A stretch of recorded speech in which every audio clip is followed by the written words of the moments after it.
What's up, guys? My name is Ochuba Victor, and this is Trading Forex. So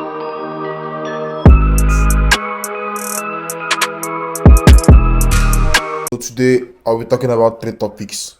First one is going to be I'm going to be talking about where to enter a trade using ICC, where to enter, right? So entries. Secondly, I'm going to be talking about where to exit the trade. And then thirdly, I'm going to be giving a bit more details about stop loss, because most people do not understand what stop loss is. They think they do understand what stop loss is actually about, but in reality they don't. So I'm going to be talking about these three topics, right? So I'm going to be using US 30 because we took the trade yesterday and it was a good trade. So I'm going to be using it as my example for today. So in terms of entries, where you want to enter a trade, now, first of all, I would say is that you need to identify your indication. And in this case, in yesterday's market, I used this level for my indication point, right? I was able to identify that under these levels, price made this low, right? And every time price has come under those levels, price has always made a new low. Price has always made its way down to here. And then after doing that, price then give this new indication, giving us more push to the downside, showing us that hey, under these levels, price can actually go all the way this low, right? And that was what I found out about the trade, and that was the reason why I said I was going to take the trade, because now seeing that, I realized that okay, under these levels, price can go lower. Under these levels, price can go lower, right? And also I realized that also under these levels as well,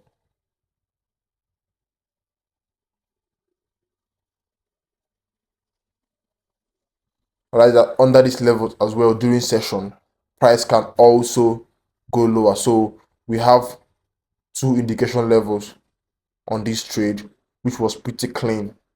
So the first one was that under these levels, price can go this low, and then under these levels, price can go this low, right?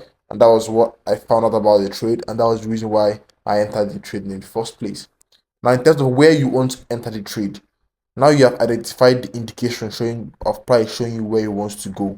I usually like to use the 1 hour time frame. You can find the time frame that works better for you, but I advise you use the 1 hour time frame because it's a very strong time frame. So I use the 1 hour time frame. I use 1 hour time frame closures during session, right? So if the price did not close under those levels during session, I advise you wait for session because you want to work with the volume. Remember, you want to trade when the volume is in the market because volume is going to help your trade push faster to its direction, right? And I trade only during New York session because this is US state and this is a New York pair. So I trade it only during New York session. So coming down to this trade, um after I got this indication here and a pullback, right? I knew that okay, back under this level, I can start looking for low or sales to target lower levels, right? And then when I found price ranging around here outside of session, I stayed patient, and eventually during session, price broke under these levels and closed under these levels, right? Price closed under these levels. We already know that under here sales can go this low, and under this level sales can go this low as well. So what I did is that I took a sell trade right here. So what I'm saying is that when you want to enter a trade, you want to wait for closures, at least the 1 hour time frame closures. That's what you want to wait for. I had my stop loss above these levels, right? And I had my stop loss here, and I was targeting these lows for the first entry.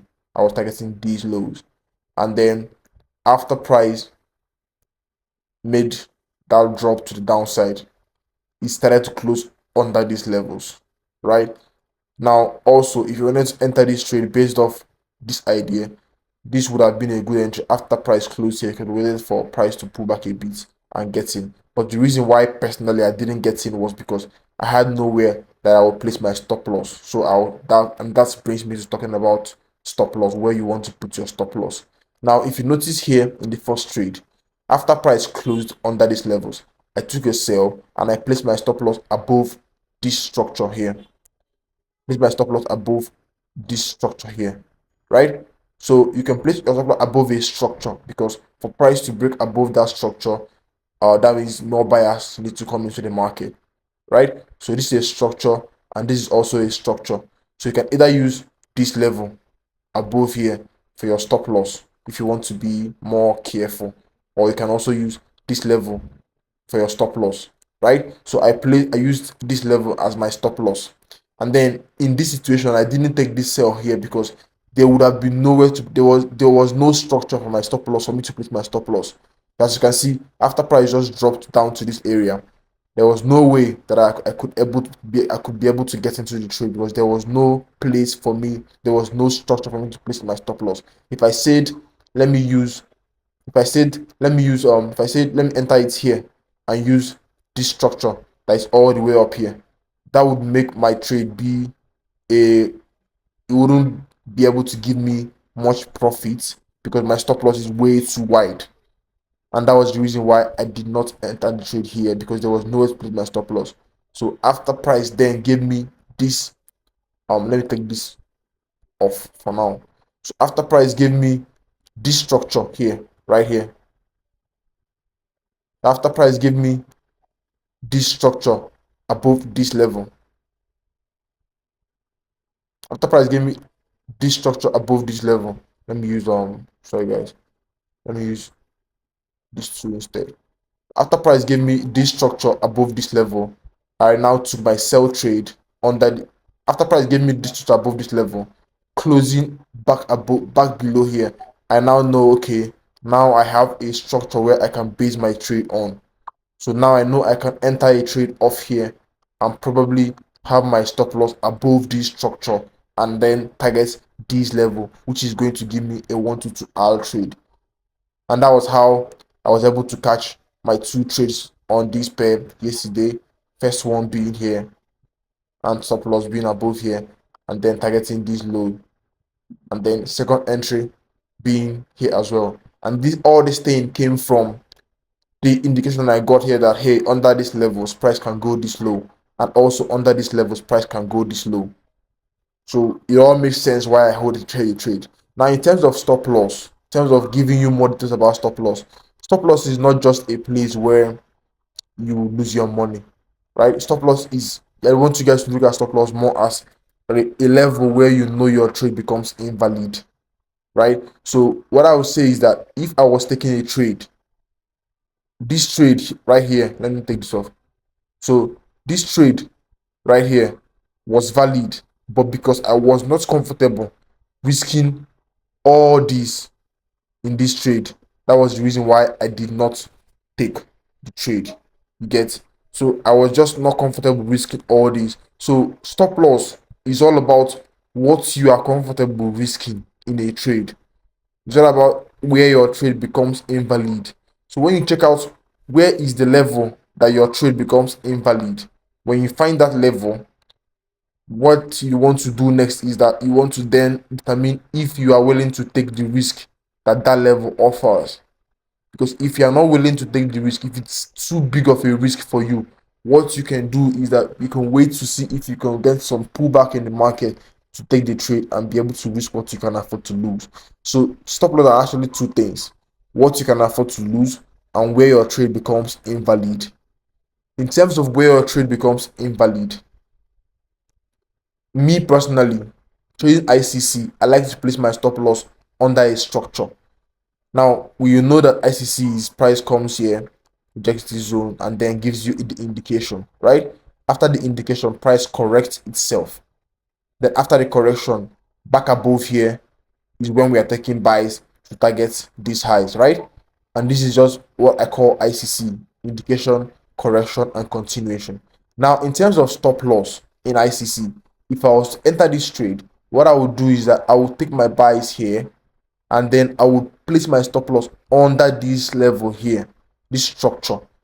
Because for price, for me personally, how I describe it is that for price to break above a structure, we need to see more, like for price to break up below this structure, we need to see more sales coming to the market, right? So I like to place my stop loss under a structure, because for price to break that structure, more sales needs to come into the market. And if price above here is truly bullish, and I am correct that price above here is bullish, then we should not be seeing sellers come into the market.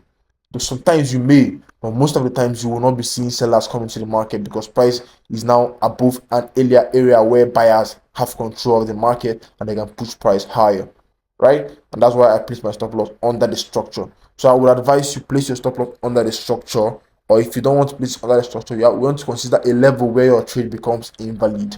What will make your trade invalid? If I was taking IC, if this was ICC, where would, if price get there, then my trade becomes invalid, right? That is how you want to consider your stop loss. Don't just look at it as a place where if you place your stop loss here, if price triggers it here and I lose money, if price triggers it here, then that means I have lost my trade. Then that means I'll come back tomorrow. No, that is a blunt way to look at stop loss. Stop loss is where your trade becomes invalid. It's a point where your trade becomes invalid. It is not defined by money. It is defined by a place where your trade becomes invalid, or a level where you are only able to you're only comfortable risking that amount of money on that trade. You get what I'm saying? So when you're talking about stop loss, you want to see it as somewhere your trade becomes invalid. And when you think about it like that, it's going to help you place your stop loss at the correct levels. Don't If you look at it by monetary value, you're going to see yourself trying to use small stop loss, even though that particular trade requires a bigger stop loss to be able to allow the market to breathe before going your way. But because you are looking at it by monetary value, you see yourself using very small stop loss, and then you see that you are going to get tapped out by the market most of the times. So what you want to do is that you want to look at it as a level where your trade becomes invalid. When you look at it that way, it helps you decide on a right place to place your stop loss. I hope this makes sense. If it doesn't make sense, we're probably going to be having a class on the WhatsApp group tomorrow or this night. So if you're not in the WhatsApp group and you're seeing this video, the link to the WhatsApp group is going to be on the description of this video. So join the WhatsApp group where I do Zoom calls every often. I do Zoom calls with students to teach them how to trade. I hope to see you guys there. Anyways, good luck.